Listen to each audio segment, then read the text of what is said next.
الحمد للہ وحدہ والصلاة والسلام علی رسول اللہ محمد المصطفیٰ وعلی آلہ وصحبہ اجمعین ومن تبعہم بإحسان الی یوم الدین اما بعد فاعوذ باللہ من الشیطان الرجیم وقلنا یا آدم اسکن انت وزوجک الجنہ وکلا منها رغدا حیث شئتما ولا تقربا هذه الشجرة فتکونا من الظالمین۔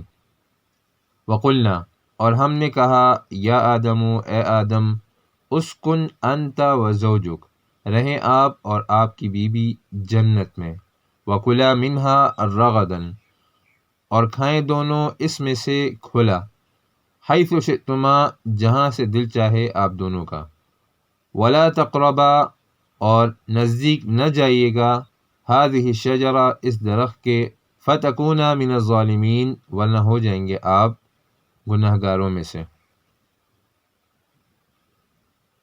ان آیات میں اللہ تعالیٰ کی طرف سے آدم علیہ السلام پر انعامات کا ذکر جاری ہے۔ ایک اور انعام کہ اللہ تعالیٰ نے آدم علیہ السلام کو جنت میں بسایا اور جنت کی نعمتیں عطا کیں۔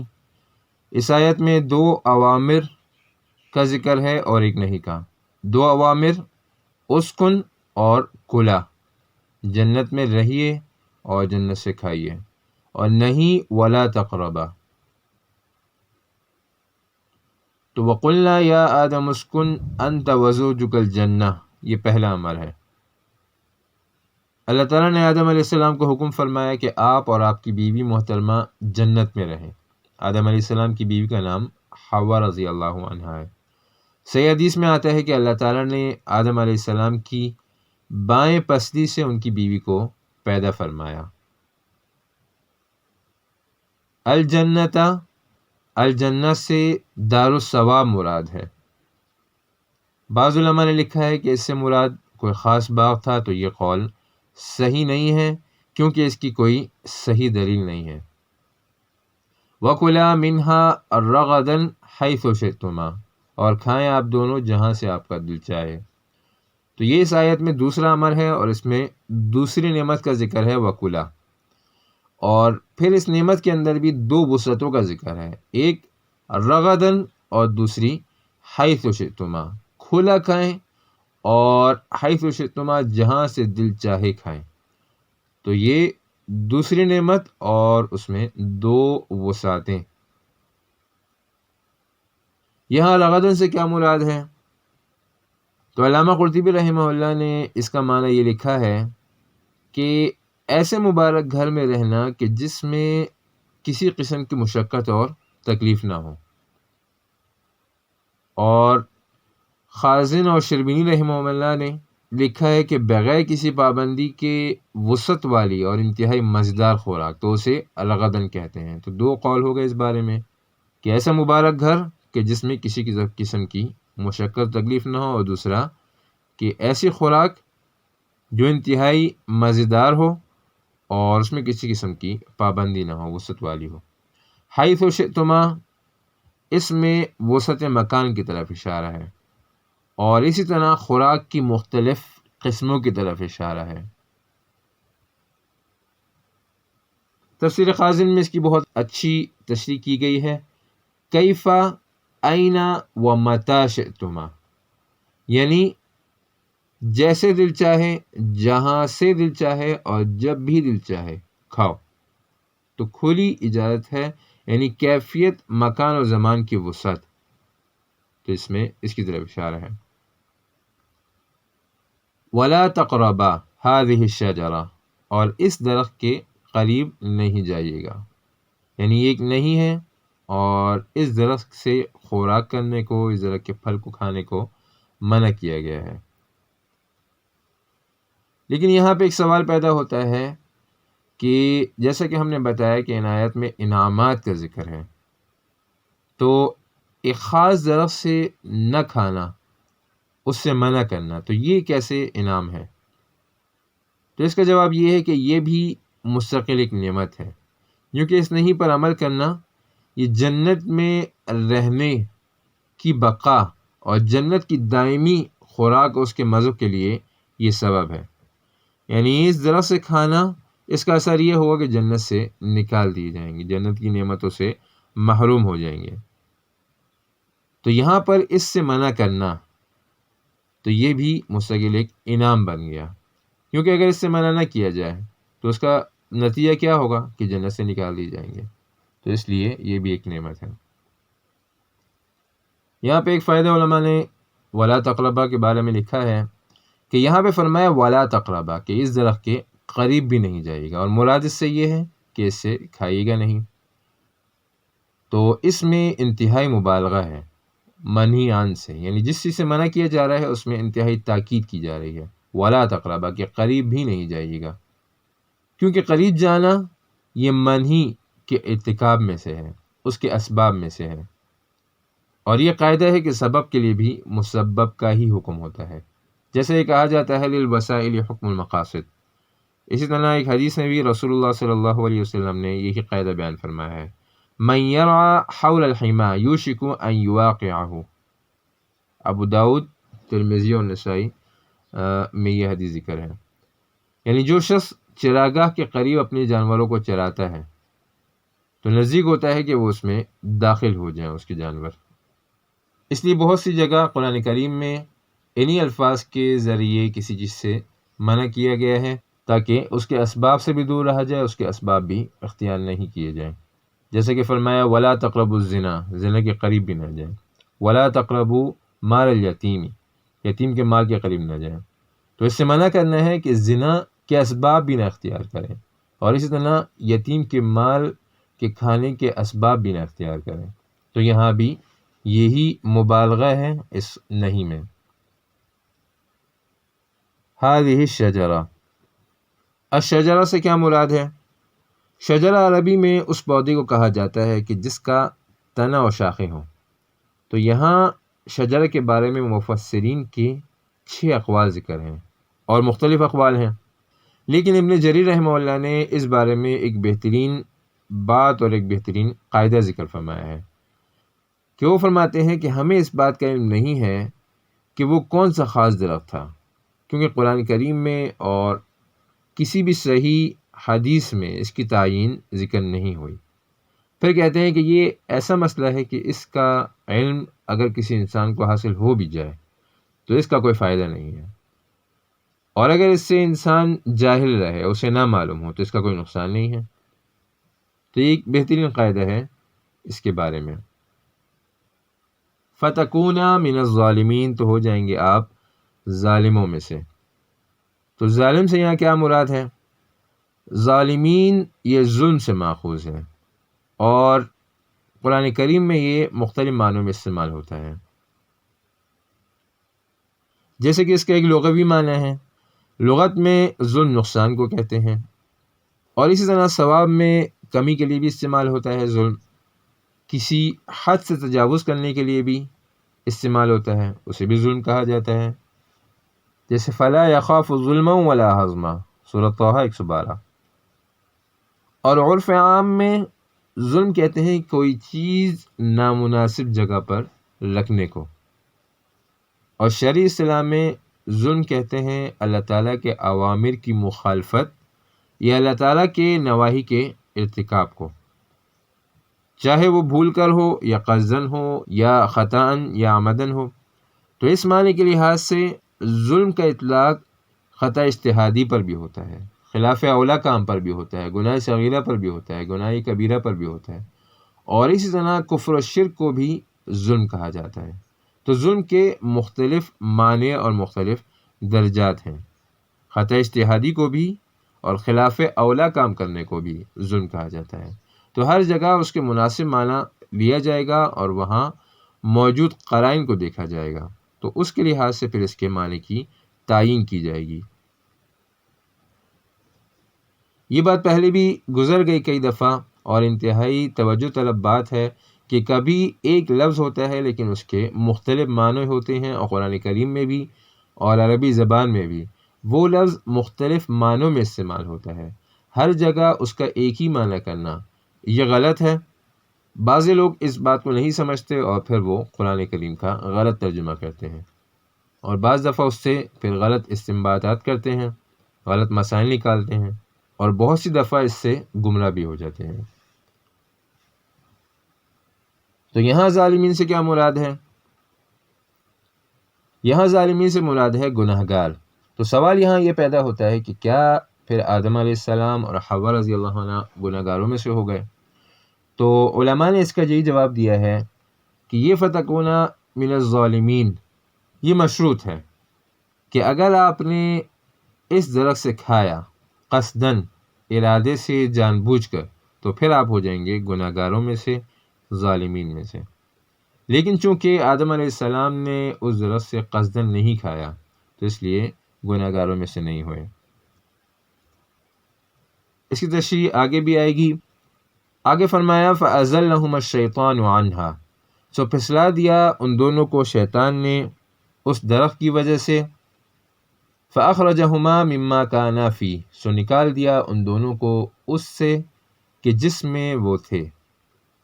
وَقُلْنَا اهْبِطُوا، اور ہم نے کہا کہ اتر جائیں۔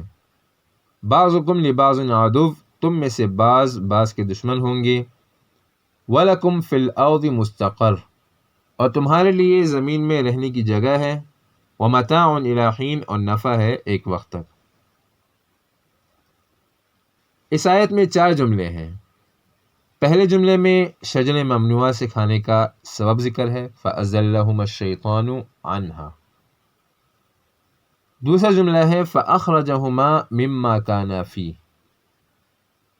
اس میں شجر ممنوعہ سے کھانے کا اثر ذکر ہے کہ اس کا کیا اثر ہوا۔ اور تیسرا جملہ ہے وَقُلْنَا اهْبِطُوا بَعْضُكُمْ لِبَعْضٍ عَدُوٌّ، اس میں اللہ تعالیٰ کی طرف سے احباط یعنی نیچے اتر جانے کا حکم ہے اور حالت دشمنی کا ذکر ہے۔ اور چوتھا جملہ ہے وَلَكُمْ فِي الْأَرْضِ مُسْتَقَرٌّ وَمَتَاعٌ إِلَىٰ حِينٍ، اس میں زمین پر جب انسان اتر جائے گا تو اس میں رہنے کا طریقہ ذکر ہے کہ کس طرح رہیں گے۔ تو فرمایا فَأَزَلَّهُمَا الشَّيْطَانُ عَنْهَا، سو پھسلا دیا شیطان نے، بہکا دیا شیطان نے ان دونوں کو اس درخت سے۔ فَأَزَلَّ، تو یہ ذلتن یا ذلل سے ماخوذ ہے، اور اس کا معنی ہوتا ہے، اصلی معنی کیچڑ وغیرہ میں بے اختیار پھسل جانا، کہ جیسے انسان کیچڑ میں پیر رکھ دے اور بے اختیار پھسلتا جاتا ہے، اس کو کوئی اختیار نہیں ہوتا، تو یہاں پہ اس کا یہی معنی ہے۔ علامہ نصفی رحمہ اللہ نے لکھا ہے کہ یہ اس بات کی دلیل ہے کہ انبیاء کے افعال پر لفظ ذلہ کا اطلاق کیا جا سکتا ہے، کیونکہ ذلتن اس کام کو کہتے ہیں کہ جو حکم کے خلاف ہو لیکن بغیر قصد کے ہو، بغیر ارادے کے ہو۔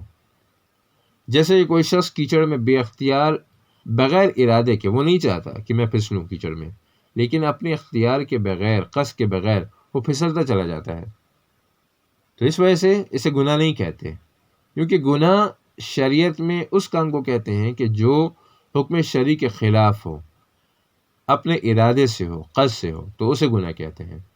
جیسے یہاں پہ فَأَزَلَّ فرمایا کہ آدم علیہ السلام نے جو اس درخت سے کھایا تو اس میں ان کا قصد و ارادہ شامل نہیں تھا، تو اس لیے یہ ان کا گناہ نہیں تھا، کیونکہ یہ نسیاناً تھا، بھول کر تھا، جیسا کہ سورہ طٰہٰ 115 نمبر آیت میں بھی اس کا ذکر ہے۔ فَنَسِیَ وَلَمْ نَجِدْ لَهُ عَزْمًا، کہ آدم علیہ السلام نے اس درخت سے بھول کر کھایا۔ آدم علیہ السلام نے کیسے بھول کر کھا لیا اور کیوں کھایا؟ تو حافظ ابن تیمیہ رحمہ اللہ نے لکھا ہے کہ شیطان نے آدم علیہ السلام کے سامنے بہت سی تاکیدات کے ساتھ قسمیں کھائیں، جیسے کہ سورہ اعراف میں 21 نمبر آیت میں اس کا ذکر ہے وَقَاسَمَهُمَا إِنِّي لَكُمَا لَمِنَ النَّاصِحِينَ، کہ یہاں پہ بہت سی تاکیدات کے ساتھ شیطان نے قسم کھائی آدم علیہ السلام اور حوا کے سامنے، انی لکما لمن الناصحین، کہ یقین کرو یقین کرو یقین کرو کہ میں تمہیں نصیحت کرنے والا ہوں، تمہارا خیر خواہ ہوں بہت بڑا۔ تو آدم علیہ السلام نے سوچا کہ اتنا برا کام تو کوئی بھی نہیں کر سکتا کہ اللہ تعالیٰ کے نام کی جھوٹی قسمیں کھائے، اور پھر اتنی زیادہ تاکیدات کے ساتھ قسم کھا کر اللہ تعالیٰ کی ایک بات جھوٹی ذکر کرے، تو ایسا تو کوئی نہیں ہو سکتا۔ تو آدم علیہ السلام نے یہ گمان کیا اور اس درخت سے کھا لیا۔ پھر آدم علیہ السلام کی گناہ سے پاکی اس بات سے بھی ظاہر ہوتی ہے کہ آدم علیہ السلام نے اس درخت سے کھایا تو، لیکن اس کھانے میں بھی انہوں نے بہت بڑی خیر کا ارادہ کیا کہ مجھے ایک بہت بڑی خیر حاصل ہو جائے گی۔ اور وہ خیر کیا تھی کہ انہوں نے یہ سوچا کہ جنت کی ہمیشہ کی زندگی اور اللہ تعالیٰ کا مجھے قرب حاصل ہو جائے گا فرشتوں کی طرح، کیونکہ شیطان نے انہیں یہی بتایا تھا کہ اگر تم اس درخت سے کھا لو گے تو پھر تمہیں ہمیشہ کی ابدی زندگی مل جائے گی اور جنت میں ہمیشہ رہو گے۔ تو آدم علیہ السلام نے اس خیر کا قصد کیا۔ تو اس سے یہ پتہ چلتا ہے کہ آدم علیہ السلام نے یہ گناہ نہیں کیا بلکہ خیر کا ارادہ کیا، اور انہوں نے اس میں تعویل کی۔ تو ایسا کام اگر کوئی مجتہد کرے تو اسے خطأ اجتہادی کہا جاتا ہے، اور اس پر بھی اسے ایک اجر ملتا ہے۔ تو اس سے پتہ چلا کہ آدم علیہ السلام نے گناہ نہیں کیا۔ یہاں پر ایک سوال مفسرین نے یہ ذکر کیا ہے کہ سوال یہ پیدا ہوتا ہے کہ ابلیس تو جنت سے نکال دیا گیا تھا، جیسے کہ سورہ اعراف میں پتہ چلتا ہے 13 نمبر اور 18 نمبر آیت سے، اور آدم علیہ السلام جنت میں تھے، شیطان جنت سے نکال دیا گیا تھا اور آدم علیہ السلام جنت میں رہتے تھے، تو پھر وسوسہ ڈالنے پر وہ کیسے قادر ہو گیا؟ اس نے کس وقت یہ وسوسہ ڈالا، کیسے ڈالا؟ تو اس کے علماء نے مختلف جوابات دیے ہیں۔ ایک جواب یہ دیا ہے، اور ابن عباس رضی اللہ عنہ سے اور بہت سے مفسرین سے نقل ہے، کہ سورہ اعراف 20 نمبر آیت اور سورہ طٰہٰ 120 نمبر آیت، ان دونوں آیتوں سے پتہ چلتا ہے کہ آدم علیہ السلام اور ابلیس کی باتیں آمنے سامنے بالمشافہہ تھیں۔ تو یہ بات تو ان آیت سے پتہ چلتی ہے کہ آمنے سامنے بات ہوئی۔ تو اس بنا پر مفسرین کہتے ہیں کہ ابلیس کو مطلق دخول سے نہیں روکا گیا تھا، بلکہ جنت میں رہنے سے اور جنت میں عزت و اکرام سے داخل ہونے سے روک دیا گیا تھا، کہ جیسے پہلے وہ جنت میں داخل ہوتا تھا عزت کے ساتھ اور اکرام کے ساتھ، تو وہ اس کی عزت و اکرام کی جو درجات ہیں وہ اس سے لے لیے گئے تھے اور وہ جنت میں داخل ہوتا تھا۔ تو اسی طرح وہ جنت میں داخل ہوا اور وہاں جا کر اس نے یہ وسوسہ ڈالا۔ تو ایک جواب یہ ہے۔ دوسرا قول یہ ہے کہ اس نے آدم علیہ السلام کو دروازے پر بلایا اور پھر وہاں ان سے یہ مکالمہ کیا اور یہ بات چیت کی۔ تو بالمشافہہ بات چیت کے بارے میں یہ دوسرا قول۔ تیسرا جواب یہ ہے کہ وسوسہ ایک ایسی معنوی قوت ہے کہ جو اللہ تعالیٰ نے ابلیس اور اس کی اولاد کو عطا کی ہے، تو اس کے ذریعے وہ دور سے بھی دلوں میں وسوسہ ڈال سکتے ہیں۔ تو تیسرا قول یہ ہے کہ آدم علیہ السلام کے دل میں دور سے ہی شیطان نے وسوسہ ڈالا، اور یہ قوت ہے جو کہ اللہ تعالیٰ نے شیطان کو دی ہوئی ہے۔ چوتھا جواب بعض علماء نے یہ ذکر کیا ہے کہ سورہ اعراف 18 سے 20 نمبر آیت تک اس کا ذکر ہے، اور اس کی ترتیب سے پتہ چلتا ہے کہ اللہ تعالیٰ نے ابلیس کو جنت سے نکلنے اور آدم علیہ السلام کو جنت میں رہنے کا حکم فرمایا، یعنی ابلیس کو حکم فرمایا کہ جنت سے نکل جا، اور آدم علیہ السلام کو حکم فرمایا جنت میں رہنے کا۔ تو ابلیس نے نکلتے نکلتے یہ وسوسہ کیا، کیونکہ 20 نمبر آیت میں فا ذکر ہے، فوسوسہ، اور فا اتصال کے لیے آتا ہے، یعنی بغیر وقفے کے اس نے وسوسہ ڈالا۔ تو یہ قول یہ ہے، اور یہی قول راجح معلوم ہوتا ہے قرآن کی ترتیب سے۔ پانچواں قول اسرائیلی روایات سے ہے، جو کہ مشہور بھی ہے، بہت سے مفسرین نے بھی لکھا ہے، لیکن یہ اسرائیلی روایت سے ہے، اس کی کوئی صحیح دلیل موجود نہیں ہے۔ پانچواں جواب یہ ہے کہ شیطان ایک سانپ کے منہ میں داخل ہو کر جنت میں داخل ہو گیا۔ تو یہ بات بالکل بے اصل ہے، اس کی کوئی دلیل نہیں ہے۔ فَأَزَلَّهُمَا الشَّيْطَانُ عَنْهَا، عنہا میں ہا ضمیر ہے، تو اس میں یہ کس کی طرف راجع ہے؟ تو اس بارے میں 4 احتمالات ہیں۔ پہلا احتمال، ہا سے مراد یا تو شجرہ ہے، یا اس سے مراد جنت ہے، یا اس سے مراد ہے طاعت، اللہ تعالیٰ کی فرمانبرداری، اور چوتھا احتمال یہ ہے کہ یہ راجع ہے جنت کے مزوں اور خوشیوں کی طرف۔ تو یہ 4 احتمالات ہیں ہا ضمیر میں۔ فأخرجہما، تو فأخرج میں فرمایا کہ نکال دیا شیطان نے ان دونوں کو. تو یہاں پر شیطان کی طرف نسبت ہے، لیکن یہ نسبت مجازی ہے. مما کان فیہ، اس سے کہ جس میں وہ تھے. تو اس سے کیا مراد ہے؟ تو اس میں بھی 3 احتمالات ہیں. ایک احتمال یہ ہے کہ اللہ تعالیٰ کی طاعت سے اللہ تعالیٰ کی نافرمانی کی طرف نکال دیا. دوسرا احتمال یہ ہے کہ جنت کی نعمتوں سے دنیا کی تکلیفوں کی طرف انہیں نکال دیا. اور تیسرا قول یہ ہے کہ بلند مرتبے سے نچلے درجے کی طرف انہیں نکال دیا. تو یہ 3 احتمالات ہیں مما کانا فیہ سے، طاعت سے عصیان کی طرف، جنت کی نعمتوں سے دنیا کی تکالیف کی طرف، اور تیسرا بلند مرتبے سے نچلے درجے کی طرف. وَقُلْنَا اهْبِطُوا، اور ہم نے کہا کہ اتر جائیں آپ لوگ. تو یہ خطاب کس سے ہے؟ تو اس میں 2 اقوال ہیں. ایک قول یہ ہے کہ اس میں خطاب ہے آدم علیہ السلام، حوا رضی اللہ عنہ اور ان کی اولاد سے. اولاد تو اس وقت موجود نہیں تھی لیکن حکماً موجود تھی، تو یہاں پہ ان سے خطاب ہے. اور دوسرا قول یہ ہے کہ آدم علیہ السلام اور حوا رضی اللہ عنہ اور ابلیس لعین سے، ان تینوں سے یہ خطاب ہے. تو اس میں یہ 2 اقوال ہیں. یہاں پہ ایک نقطہ علماء نے یہ لکھا ہے کہ پیچھے فأخرجہما میں نسبت تھی شیطان کی طرف، مجازی نسبت، لیکن احباط میں شیطان کی طرف نسبت نہیں کی گئی. تو اس میں اس بات کی طرف اشارہ ہے کہ یہ احباط عصیان و نافرمانی کی وجہ سے نہیں تھا، بلکہ یہ صرف شجر ممنوعہ، یعنی جس درخت سے کھانے سے منع کیا گیا تھا، تو یہ اس شجر سے کھانے کا اثر ہے جو کہ مرتب ہوا اللہ تعالیٰ کی طرف سے.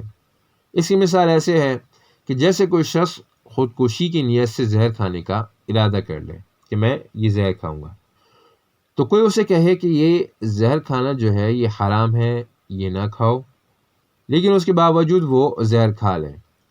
لیکن زہر کھانے کے بعد اس کو توبہ کا خیال آیا، اس کو خیال ہے کہ میں نے غلط کام کر لیا، اور وہ اللہ تعالیٰ سے توبہ کرے اور اللہ تعالیٰ اس کو معاف بھی کر دے. لیکن جو زہر اس نے کھایا ہے وہ زہر اپنی تاثیر ضرور کرے گا، توبہ قبول ہونے کے بعد بھی اس زہر کی تاثیر ضرور ہوگی. تو اسی طرح اس شجر ممنوعہ کا یہ اثر تھا کہ جو بھی اس سے کھا لے گا تو وہ جنت سے نکال دیا جائے گا. تو آدم علیہ السلام نے غلطی سے اس درخت سے کھا لیا تو اس کا پھر اثر مرتب ہوا، اگرچہ یہ ان کا گناہ نہیں تھا، اور اللہ تعالیٰ نے ان کی یہ جو ہے ظاہری خطا وہ بھی معاف فرما دی.